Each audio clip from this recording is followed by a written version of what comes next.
Hello student. आज हम करने वाले हैं रासायनिक समीकरण को संतुलित। तो सबसे पहले हमारा इक्वेशन ए है।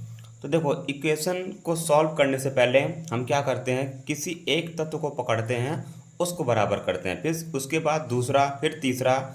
लेकिन पहले को हम बैलेंस करने के बाद में हम इक्वेशन को चेक करते हैं, उसके बाद हम बैलेंस करना तत्व को चालू करते हैं। तो सबसे पहले हम यहाँ पर देखेंगे इस इक्वेशन को। तो यहाँ पर देखेंगे, सबसे पहले हमको बैलेंस क्या करना है। देखो, सबसे पहले कोई एक तत्व को बैलेंस करना है। तो हमने क्या पकड़ा, सबसे पहले नाइट्रोजन को। तो नाइट्रोजन हम देख पा रहे हैं अभिकारक की तरफ एक नाइट्रोजन है, अभिकारक की तरफ केवल एक नाइट्रोजन है, जो कि उत्पाद की तरफ यहाँ पर दो नाइट्रोजन है। अभिकारक की तरफ एक और उत्पाद की तरफ दो नाइट्रोजन है। अब क्या करेंगे, इस नाइट्रोजन को बराबर करने के लिए, क्योंकि दो है ये, तो इस नाइट्रोजन को बराबर करने के लिए हमको दो नाइट्रोजन करना पड़ेगा। वो कैसे हो सकता है, हम यहाँ से दो से मल्टीप्लाई करेंगे। अब दो का गुणा करेंगे। गुणा करने के बाद में यहाँ पर नाइट्रोजन क्या हो गया, हमारा बराबर हो गया। अब दूसरा क्या बराबर करेंगे हम, हाइड्रोजन को।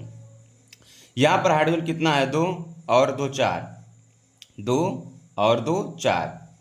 यहाँ पर हाइड्रोजन कितना है, दो। तो इसको चार बनाने के लिए क्या करेंगे, हम दो से मल्टीप्लाई करेंगे। अब देखते हैं क्या क्या बराबर हुआ है। दो और दो चार हाइड्रोजन, चार हाइड्रोजन, यानी हाइड्रोजन हमारा क्या हो गया, बराबर। अब यहाँ पर दो नाइट्रोजन, यहाँ पर भी दो नाइट्रोजन, यानी नाइट्रोजन भी हमारा क्या हो गया, बराबर। उसके बाद देखते हैं ऑक्सीजन, तीन दूनी छः, अच्छा दो आठ, यानी आठ ऑक्सीजन। और यहाँ पर देखते हैं दो तिहाई छः और छः दो आठ, यानी ऑक्सीजन भी हमारा क्या हो गया, बराबर। और कैल्शियम एक यहाँ और कैल्शियम एक, यानी कैल्शियम भी हमारा क्या हो गया, बराबर। और हमारा ये समीकरण क्या हो गया, संतुलित हो गया। अब उसके बाद दूसरा देखते हैं। तो यहाँ पर हम दूसरे में सबसे पहले हमने क्या कहा था, केवल एक तत्व को पहले बराबर करना चालू करते हैं।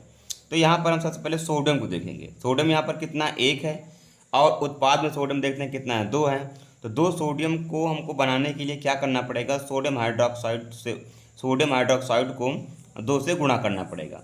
अब दो से गुणा करेंगे तो यहाँ पर सोडियम को देखते हैं, दो सोडियम इधर और दो सोडियम इधर, यानी सोडियम हमारा बराबर हो गया। अब हम देखते हैं हाइड्रोजन को। तो दो हाइड्रोजन इधर भी और दो इधर भी, दो और दो चार हाइड्रोजन। यहाँ पर कितने हाइड्रोजन हैं, दो। तो इस दो हाइड्रोजन को बराबर करने के लिए हम क्या करना पड़ेगा, दो से गुणा करना पड़ेगा। तो दो दूना चार हाइड्रोजन, और यहाँ पर दो और दो चार, चार हाइड्रोजन इधर भी और चार हाइड्रोजन उधर भी। अब एक बार इस इक्वेशन को रीचेक करते हैं। तो यहाँ पर दो सोडियम, यहाँ पर दो सोडियम, यहाँ पर दो और चार दो छः ऑक्सीजन, और यहाँ पर चार दो छः ऑक्सीजन। देखो, यहाँ का दो ऑक्सीजन और चार ऑक्सीजन, यहाँ का चार दो छः ऑक्सीजन, और यहाँ का चार ऑक्सीजन, दो ऑक्सीजन इधर का, चार दो छः ऑक्सीजन। यानी यहाँ पर हम देख पा रहे हैं सोडियम हमारा बराबर हो गया और ऑक्सीजन भी बराबर हो गया। अब हाइड्रोजन को देखते हैं। हाइड्रोजन यहाँ पर दो और दो चार, और यहाँ पर भी हाइड्रोजन दो दूनी चार, यानी हाइड्रोजन भी हमारा क्या हो गया, बराबर हो गया। अब हम देखते हैं सल्फर। सल्फर यहाँ पर एक है, इधर भी सल्फर एक है, यानी सल्फर भी हमारा क्या हो गया, बराबर हो गया। और हमारे पास ये संतुलित रासायनिक समीकरण रहा। अब तीसरा चलते हैं, देखते हैं। सोडियम यहाँ पर एक है, यहाँ पर सोडियम एक है, बराबर है। क्लोरीन यहाँ पर एक है, इधर भी क्लोरीन एक है, बराबर है। अब यहाँ पर Ag कितना, एक है, इधर भी Ag कितना है, एक है। नाइट्रोजन एक है, इधर भी नाइट्रोजन एक है। ऑक्सीजन तीन है, इधर भी ऑक्सीजन तीन है। यानी ये ऑलरेडी इक्वेशन हमारा क्या था, बैलेंस था। तो इस प्रकार से इक्वेशन को बैलेंस कर सकते हैं।